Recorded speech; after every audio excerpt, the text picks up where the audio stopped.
What is freedom? Does it matter? Can you be free inside a system? These are all questions addressed in the arcs of Taigen and Akemi in the absolutely mind-blowing show Blue Eye Samurai on Netflix. And that's what I want to explore today. Welcome to Actually, It Is That Deep. As always, this is your spoiler warning. Everything will be spoiled. No holding back. If you haven't seen the show, this is your final warning. Okay, let's go. The Cage of Identity.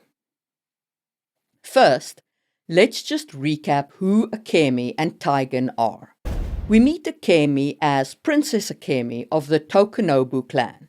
She wants to marry Taigen, a local samurai and an excellent duelist. Under tutelage of Seki, Akemi's tutor, she engages in some fairly basic manipulation of her father, who agrees she can marry Taigen. So far, so good. Akemi seems like a typical princess in a gilded cage. Next, we meet Taigen, and he seems to be the ultimate system guy. He's the golden boy of the Shindo dojo, a prodigy with a top knot that practically radiates status. And he's engaged to an actual princess of one of the great clans of Japan. He is the social hierarchy of Japan personified. But then he faces Mizu, our titular blue-eye samurai, in a duel in his dojo, and his world implodes because she beats him. And not only does she beat him, she cuts off his warrior top knot, but leaves him alive. For Taigen, this is worse than a death blow. See, when we meet Taigen, he's very much living in Sartre's bad faith. He has convinced himself that his essence is being a samurai. He believes in his rank, his top knot, and his reputation.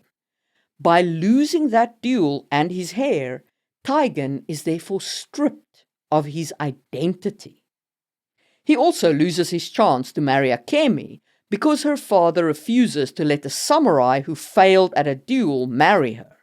Akemi tries her hand at manipulating Taigen and tries to convince him that the duel wasn't legit and he can still marry her. But what Taigen takes away from that conversation is that he must reclaim his honor by dueling Mizu again. So Taigen leaves to track down Mizu and reclaim his honor, claiming, of course, that he has no choice. Sartre would once again have a field day with that no-choice malarkey, pointing out that this is very much an argument made in bad faith. He did have a choice. Now, Akemi is in a real bind at this point. Her father refuses to wait for Taigen to come back and promises Akemi in marriage to the shogun's second son. Akemi is furious and, with Seki at her side, runs away to fetch back Taigen, convinced she can still get her father to agree to the original marriage. During this part of the story, both Akemi and Taigen are running around in rural Japan. So let's break down what they learn separately, starting with Taigen. The failure of honor. Taigen does in fact find Mizu and sets his duel with her, but because of his honor, he wants her to be at full health. This leads to the two of them teaming up as frenemies. For the first half of the season, Taigen thinks he and Mizu are the same. He thinks they are two warriors bound by a blood debt and honor. But the more he watches Mizu, the more he sees the horror of life defined by a singular essence. This is the Sartrean nightmare. Mizu has chosen an identity, the Avenger, and she has sacrificed every ounce of her humanity to maintain it. Taigen watches Mizu willingly walk into certain death, ignore the suffering of others, and literally willing to risk Japan falling to a foreign leader to get what she wants. To the outside world, Mizu's commitment looks like the ultimate samurai virtue, undying loyalty to a cause. But Taigen, standing next to her, sees it for what it is: total nihilism. He realizes that if honor looks like Mizu, cold, lonely, and destructive, then maybe honor is a scam. He sees that Mizu isn't free because she's a master swordsman. She's a slave to her own hate.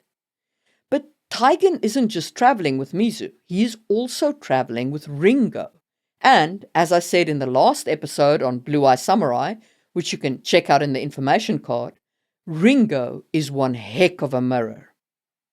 If Mizu is the warning, Ringo is the way out of the system. In the eyes of the Edo period hierarchy, Ringo is a nothing. He has no hands, no rank, and no status. By the rules of the system Taigen worships, Ringo should be miserable. But Ringo is the only person in the show who is consistently flourishing. And I use that word in the Aristotelian meaning, eudaimonia. The conversations between Ringo and Taigen are the heartbeat of Taigen's growth. Ringo doesn't have honor, but he has his ambition to be great nonetheless, but great in a way that brings him joy. Taigen's greatness was tied to his top knot, his facticity, the facts of his life and rank. Ringo's greatness is tied to his transcendence, his ability to find joy, to be extraordinary, and to be a loyal friend. Ringo proves to Taigen that you can be less than a man in the eyes of the shogun and still be more of a human than any samurai. Ringo is the living embodiment of Aristotelian virtue. He is doing what he is meant to do, being great, without the ego of the system. And so Taigen learns that maybe the system isn't all it's cracked up to be. And we'll come back to Taigen's arc and how it ends in a moment. But first, let's talk about what Akemi learns. Training for power. Akemi's journey is an absolutely fascinating one. She ditches Seki because she finds out that he was only going along with her in order to take her back to the marriage with the shogun's second son. Heck, he suggested the marriage to her father. So she leaves Seki behind and convinces a flesh trader to take her on and sell her to a brothel. In reality, Akemi is using the flesh trader in order to hunt for Mizu and Taigen. Finally, she ends up in Madame Kaji's brothel.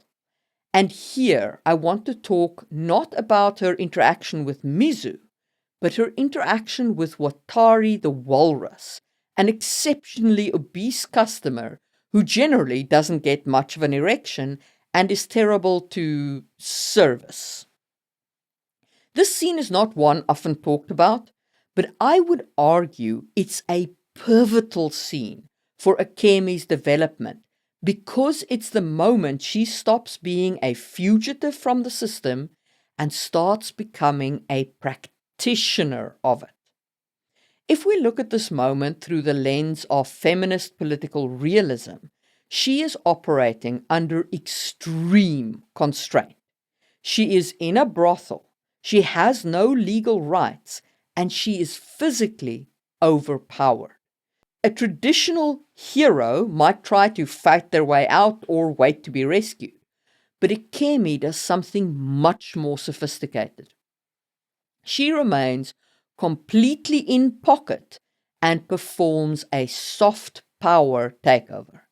She engages Watari in Renga, which is a traditional Japanese form of linked verse poetry. This is brilliant because she immediately shifts the battlefield from the physical, where she is at a severe disadvantage, to the intellectual, where her education and control gives her the advantage. She assesses the monster in front of her and realizes that he doesn't just want a body, he wants to feel like he has taste and culture. By engaging him in Renga, she feeds his ego while keeping her body off the menu. To use Simon Bouvier's framing, Akemi is turning herself into a subject rather than an object. Even though she is in a brothel, the moment she starts the Renga, she is the one setting the rhythm, the theme, and the boundaries. This matches perfectly onto Simone Bouvier's concept of the situation. Bouvier argued that womanhood is a situation defined by the constraints placed upon it by society.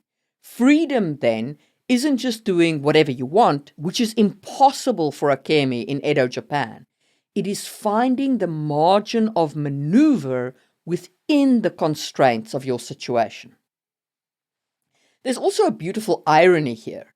Renga is about connection and collaboration, but Akemi uses it to create distance.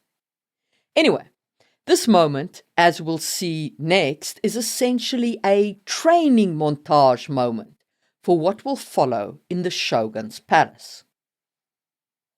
So Akemi's father's guards catch up with her in Madame Kaji's brothel, and they take her to Edo and her marriage to the shogun.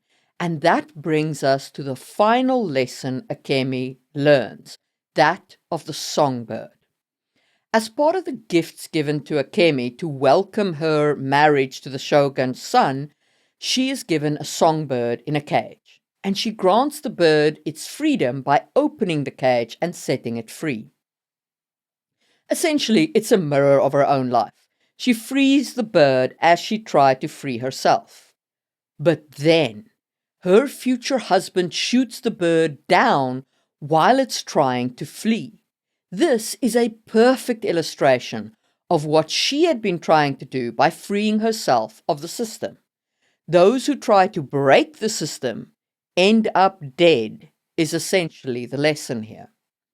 She then meets up with Madame Kaji in Edo, and they have a very fateful conversation where Madame Kaji reminds Akemi that men can be manipulated and that she can shift the battlefield and that she needs to decide what she wants for herself. Akemi returns to the palace, now much more sure of herself. When her future mother-in-law sets the remains of that songbird her husband killed before Akemi as a meal, she eats it, showing that she has now become a tougher person who consumes her previous, more innocent self, moving on.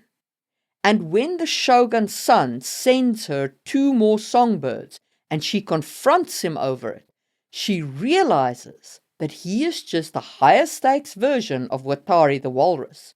He is a man trapped in his own bad faith, playing a role he isn't equipped for. And she sleeps with him, drawing him away from his mother and into Akemi's embrace, where she can control him. Now, before we walk through the finale and where Akemi and Taigen land at the end of season 1 and why their journeys are mirror images of each other, give me a moment to invite you to sign up for my newsletter. It comes out 4 times a year and has all kinds of interesting world-building elements in it and contains news of my own writing.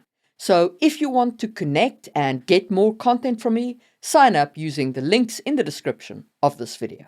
Okay, now let's talk about where Taigen and Akemi end up. Choosing the fire. Taigen and Akemi finally meet up again at the shogun's palace during the Great Fire of Edo. Taigen has saved the shogun's family and he has certainly reclaimed his honor.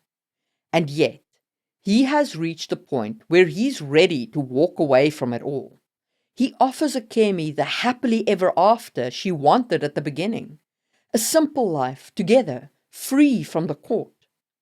Taigen's journey has led him to realize that honor, which is external and depends on what others think, is worthless compared to flourishing or joy, which is internal. He's ready to be a nobody in a fishing village because, for the first time, he knows who he actually is when nobody is looking. But Akemi has outgrown that dream. She looks at the burning palace and realizes that being free in the woods with a husband is just a different kind of smallness. She chooses to stay behind, to marry into the shogun's family, and influence the system from within. Her final line, "I want to be great," is the moment she officially stops being a pawn and starts being a player. Taigen finds freedom by leaving the system. Akemi finds freedom by deciding to own the system by playing inside the rules. If you boil their journeys down to the essentials, Akemi starts as the rebellious daughter who wants to break through the system and grows into the ambitious architect who maneuvers within the constraints of the system to get what she wants, and that is her freedom. Taigen starts as the elite warrior, happy within the system, and grows disillusioned with that system, instead becoming a man willing to choose a good life over a famous life. Breaking free of the system becomes his freedom. So, what does Blue Eye Samurai tell us about freedom? The tragedy of true freedoms. Ultimately, Blue Eye Samurai tells us that freedom isn't the destination you arrive at. It's a choice you make every single day. And more importantly, it shows us that there is no correct way to be free. Through Sartre's lens, both Taigen and Akemi achieve authenticity. They stop living for the roles society wrote for them and start writing their own. But they choose two opposite directions. Taigen chooses the freedom of transcendence. He realizes that his essence as a samurai was a lie, a form of bad faith that kept him small and angry. By choosing a simple life, he isn't failing, he is flourishing. He's choosing eudaimonia, the internal peace of a man who no longer needs a top knot to feel tall. Akemi, on the other hand, chooses the freedom of agency. Following Bevier's lead, she recognizes her situation and decides that if she can't escape the cage, she will become the one who holds the key. She isn't interested in a simple life because she has tasted the power of her own mind. For Akemi, greatness isn't a vanity project. It's the only way to ensure she is never a songbird for someone else's dinner. And that's the real tragedy of the season 1 finale. It's not that they don't love each other anymore. It's that their versions of freedom are now mutually exclusive. Taigen's freedom requires anonymity. Akemi's freedom requires authority. They are both finally free and authentic, but in finding themselves, they lose each other. In the world of Blue Eye Samurai, the system is a fire. You can either walk away from the flames and find peace in the shadows like Taigen, or you can walk right into the heart of the inferno and learn how to breathe smoke like Akemi. And the show asks us, if you were in that burning palace, which freedom would you choose? The peace of being nothing or the power of being great? Either is a valid choice. It is about your authenticity. If you enjoyed this, hit the thumbs up button and let me know what you thought in the comments. Next month, I'll conclude this exploration of Blue Eye Samurai by talking about the villain of the piece, Fowler, so make sure you're subscribed for that. Thanks for watching, and I'll see you soon.